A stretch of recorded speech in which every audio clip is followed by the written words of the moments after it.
सर्वांग समता के नियम बहुत ही महत्वपूर्ण है और ये 5 नियम है जिसको आपको समझना है।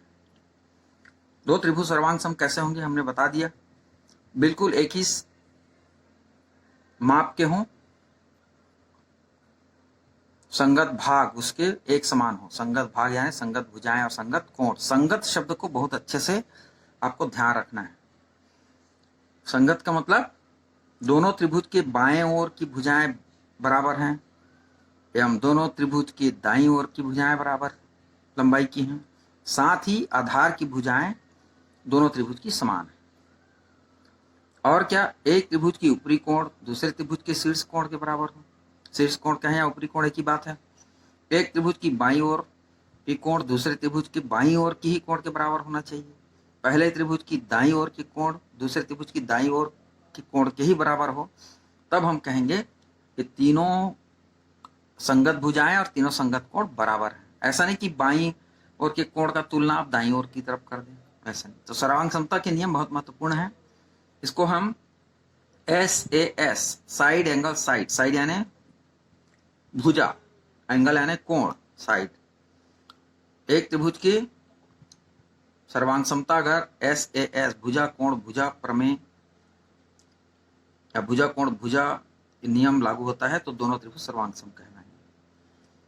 दोनों त्रिभुज की सर्वांग समता के ASA एंगल साइड एंगल कोण भुजा कोण प्रमेय है। कोण कोण भुजा प्रमेय, भुजा भुजा भुजा प्रमेय और RHS समकोण कर्ण भुजा प्रमेय कहते हैं इसको।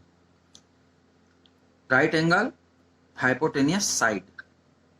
तो इस तरह 5 सर्वांग समता के नियम है, बहुत ही महत्वपूर्ण है। इसको हम को अच्छी तरह से समझना है। अब SAS भुजा कोण भुजा नियम ये क्या कहलाता है? दो त्रिभुज सर्वांग सम होते हैं यदि एक त्रिभुज की दो भुजाएं, एक त्रिभुज की दो भुजाएं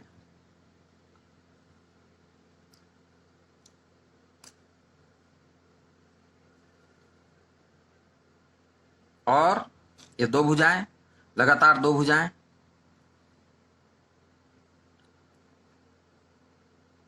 और उसके बीच का कोण, लगातार दो भुजाएं उसके बीच का कोण, लगातार दो भुजाएं और उसके बीच का कोण, मतलब बाईं ओर के भुजा बाईं ओर के बराबर, आधार भुजा के बराबर और बाईं ओर का कोण बाईं ओर के कोण के ही बराबर हो दोनों त्रिभुज का, तो ये सर्वांग सम होंगे। मतलब इस त्रिभुज को उठा के इस त्रिभुज के ऊपर रख देंगे तो पूरी तरह ढक लेगा, या इस त्रिभुज को इस त्रिभुज के ऊपर रख देंगे तो पूरी तरह ढक लेगा। इसका ये मतलब हुआ। यहाँ पर सर्वांग सम नहीं है।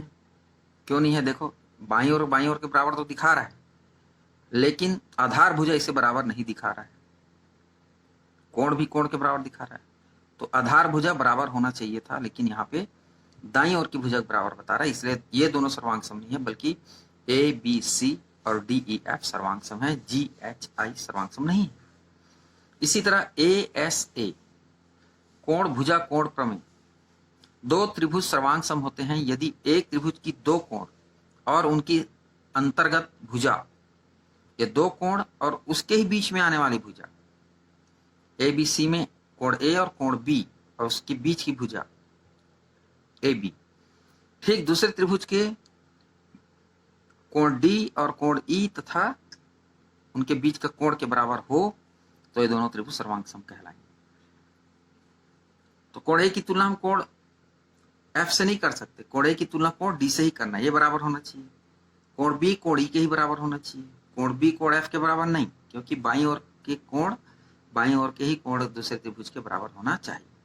और उसके बीच का भुजा अगर आपस बराबर हैं तो भी दोनों त्रिभुज सर्वांग सम होंगे। इस स्थिति में भी एक त्रिभुज को दूसरे त्रिभुज के ऊपर रखने से पूरी तरह ढक लेंगे। इस तरह भुजा कोण कोण भुजा प्रमेय को भी आप कोण कोण, यहाँ पे सर्वांग सम नहीं लेकिन ये बराबर दे रखा है, ये कोण इस कोण के बराबर दिया है और ये कोण इस कोण के बराबर, कोण कोण और ये भुजा, कोण कोण के बाद भुजा, बीच के भुजा नहीं, कोण कोण भुजा, मतलब कोण और कोण फिर भुजा, तो कोण D कोण E और फिर ये भुजा, या कोण D और कोण E और ये भुजा अगर बराबर दिया है तो भी त्रिभुज सर्वांग सम होंगे। इस तरह भुजा भुजा भुजा प्रमेय, तीनों संगत भुजा AB DE के बराबर हो, BC EF के बराबर हो, ऐसा कर दिया है।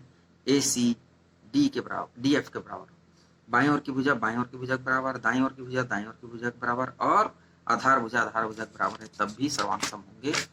और ये पांचवा नियम RHS सर्वांग समता नियम कहलाता है। ये है यदि दो समकोण त्रिभुजों में एक त्रिभुज का कर्ण और एक भुजा दूसरे त्रिभुज के कर्ण और एक भुजा के बराबर हो तो दोनों त्रिभुज सर्वांग सम होंगे। एक समकोण त्रिभुज अगर दे दिया है तो कर्ण तो पहले शर्त है बराबर होना चाहिए, ये दोनों कोण समकोण है और दोनों के कर्ण बराबर चाहिए, और कोई भी एक भुजा, बाईं ओर की भुजा तो बाईं ओर की भुजा या आधार भुजा दिया तो आधार भुजा, दोनों में से कोई भी एक कोण अगर एक भुजा अगर बराबर है तो त्रिभुज सर्वांग सम होंगे। और पांचों नियम को बहुत अच्छे से आपको समझ लेना है, तभी हम प्रश्नावली के प्रश्नों को हल कर सकेंगे।